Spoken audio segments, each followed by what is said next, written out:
সব ছেড়ে দিয়ে একজন সাধারণ নাগরিক হিসেবে 19 ডিসেম্বর 2020 অমিত শাহের হাত থেকে পতাকা নিয়েছিলাম।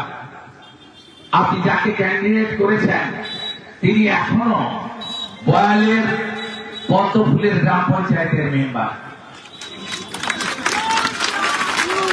তিনি জানেন এই নির্বাচনে জিততে পারবেন না, পঞ্চায়েত মেম্বার থেকে পদত্যাগ করেনি। আমি যদি অবজেকশন করতাম স্কুটিনিতে, নামটাই কেটে যেত। একটা লোক দুটো পার্টির মেম্বার থাকতে পারে না, একটা লোক দুটো প্রতীকের মেম্বার থাকতে পারে না। আপনি হয়তো আসবেন, আপনার আদরের সুফিয়ান, আপনার হালালের দুলাল আবু তাহির, আপনার প্রিয় পাত্র শাহউদ্দিন, আপনার এদেরকে পিছনে রাখি, এরা হিন্দু। গর্গ ছিল ব্লক সভাপতি, গর্গ হিন্দু বলে তাকে সরালো। স্বদেশ বাবু পুজো আচ্ছা করে কোথাও দেখেন? আরে যে পার্টিটা করে না তার নেত্রী, আমিও ঈদের শুভেচ্ছা জানাই। এই মাসুদ দাঁড়িয়ে আছে না, আমি কোনদিন নামাজ পড়তে আসি। এই মুখ্যমন্ত্রী এবারেও আমি কালীঘাটে পুজো দিচ্ছি আর উনি রেড রোডে নামাজ পড়ছেন। গোকুলনগরের মানুষ তো সনাতন সংস্কৃতি সবচেয়ে ভালো জানে। আপনি বন্ধু বলুন তো, পিতৃপক্ষে কেউ ভালো কাজ করে? বাবা মার কাছে কত হয়েছে, গয়াতে পিণ্ড দিতে যায়, তাই তো? এই কাশি নিয়ে বেড়ায় মুখ্যমন্ত্রী।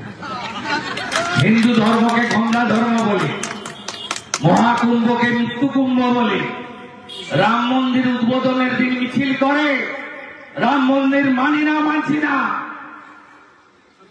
এরপরেও গোবিন্দজিউ, গোকুলনগর, আমি আশা করব আগামী দিনে রাষ্ট্রবাদী সরকার নির্মাণের জন্য আপনারা আমাকে আরো বেশি ভোট দিয়ে নির্বাচিত করে নরেন্দ্র মোদীকে হাত শক্তিশালী করবেন। আমি যতটা পেরেছি আমার সময়কালে কাজ করার চেষ্টা করেছি সীমাবদ্ধ ক্ষমতায়। আমি কথা দিতে পারি, সরকার যদি আসে নন্দীগ্রামে নগরায়নের ছোঁয়া আমি দেব। পড়ে থাকা পাইপগুলোতে নলে জল আসবে। আগের মুখ্যমন্ত্রী, বিদায়ী মুখ্যমন্ত্রী গোকুলনগরে রেসিডেন্সিয়াল সরকারি স্কুল করতে পারেনি, প্রতিশ্রুতি ভঙ্গ করেছে। আগামী দিনে পশ্চিমবঙ্গে বিজেপির মুখ্যমন্ত্রী এবং আমি নির্বাচিত হলে আমি নিশ্চিতভাবে আপনাদের স্বপ্ন পূরণ করব। এনেছিলাম সোনাগুড়া আইটিআই, জমি জট করে ফিরিয়ে দিয়েছে।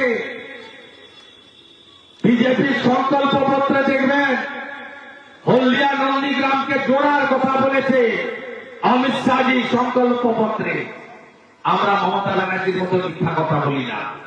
ওই রাস্তা দিয়ে, ওই নদীপথ দিয়ে জাহাজ যাতায়াত করে। আমরা বলেছি রামেশ্বরমের মতো ফোল্ডার ব্রিজ বানিয়ে দেব, জাহাজ যখন আসবে ব্রিজটা উঠে যাবে।